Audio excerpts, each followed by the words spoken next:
Of course, Democrats were rejoicing when they were able to pass the $1.2 trillion infrastructure bill. That's going to be used for a variety of purposes, including the electrical grid, including pipes, roads and bridges and ports, broadband, those things as well. But Lee, this is the thing that it's one thing to pass something. It's another thing to sell it. And here's what I don't understand. Today is Monday. Why in the hell isn't Biden and Harris on the road selling this? Let me tell you what they should do. Every single project that is funded by this should be a big ass sign paid for by President Joe Biden, Vice President Kamala Harris. Smart mayors do that. They put their name on everything that is being built in a city. That's what they better do. Don't make the same mistake President Obama did when he had the stimulus bill and all these Republicans who voted against it lined up like money, asking for the money, and then not taking credit for your own success. Because trust me, Trump and the Republicans would have been taking mad credit had they done an infrastructure bill, which we know they never did for 4 years. Absolutely. You know, I used to, in my previous life, I was a local elected official. I was a county commissioner, and we call in DeKalb County CEO. That's like the mayor of a city. And we handled local projects. Man, I will go around the country with signs talking about this is your pothole today. Tomorrow it will be filled because of this infrastructure bill. Everybody understands potholes. Everybody understands roads that need to be repaved. They understand the need to get off the streets to be able to get on public transit. And everybody understands bridges that you go over that are dilapidated. Man, our nation, unfortunately, for literally 2 generations has underfunded our infrastructure needs, and they just did something big, and ain't nobody talking about it. They letting these Republicans talk about critical race theory and all of this stuff that don't have anything to do with everybody's day-to-day life, and they should be on the road telling their story about what this is going to do. And every time there's a bridge fix, every time there's a pothole filled, they should have a representative out there, you know, telling people this is because of this legislation.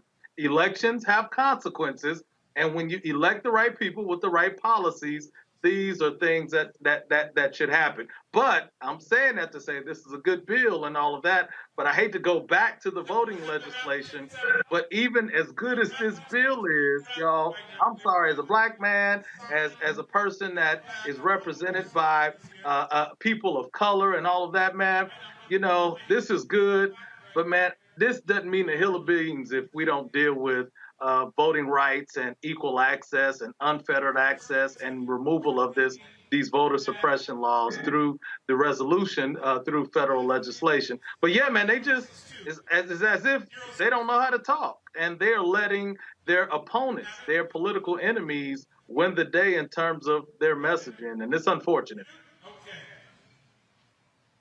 I'm going to bring in Kamala Harris. She's the managing director for K-12 education policy for the Center for American Progress into this conversation as well, because we've seen the same thing. All of these people who voted in Virginia for, who didn't vote for Terry McAuliffe, who voted for Glenn Youngkin, talking about how education is their priority. And again, in the bills that have been passed, Republicans voted against education funding. Democrats passed it.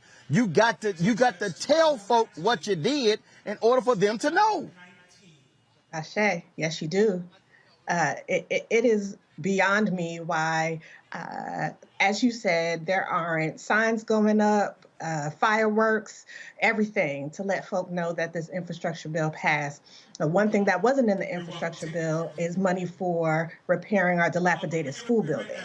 And so when we talk about disinvestment over decades, there's been a lot of it. And instead of, what I will say about Virginia is that McAuliffe lost the race, not that Youngkin won it. people understand what was happening in terms of the fear mongering around CRT.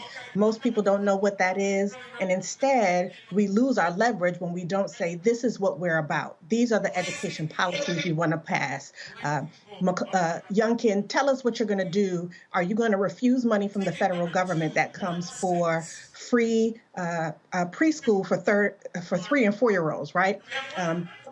Call him to the mat and ask him how he's going to implement actual education policy, because CRT itself is not a policy.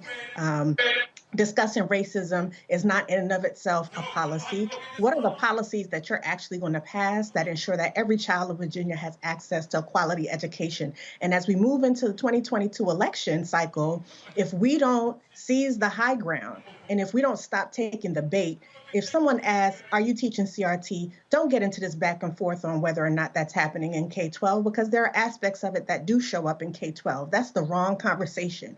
We need to be talking about what we will do for children, what our opponents will not do, like make sure that their school buildings aren't making them sick, don't have lead pipes, aren't falling down around them, have proper heating and cooling, have access to broadband. And those are the things that we have not been seizing the education discussion on. And, you know, it's on the minds of all people. It's on the mind of parents, certainly, of our students, of our educators who have really been having a tough year trying to come back and navigate this COVID space. So I don't understand why we aren't being more aggressive and more proactive, but we ought to, and we need to really quick. Back to that Roland Martin unfiltered video in just one moment. Once upon a time, there lived a princess with really long hair who was waiting for a prince to come save her. But really, who has time for that? Let's go. Feeling myself. I'm feeling She ordered herself a ladder with Prime one-day delivery, and she was out of there. I'm with some hood girls looking back at it, and a good girl in my tax bracket. Now, her hairdressing empire is killing it. And the prince? Well, who cares? Prime changes everything. Time to be smart.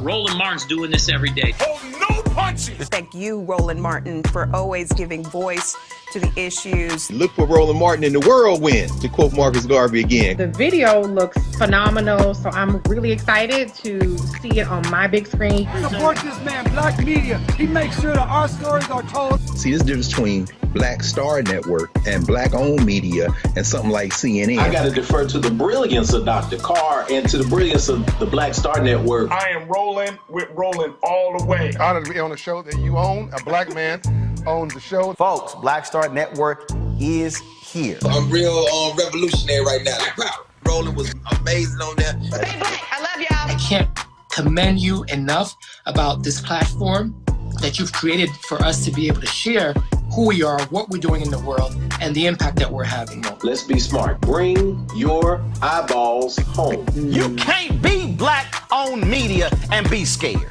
You dig?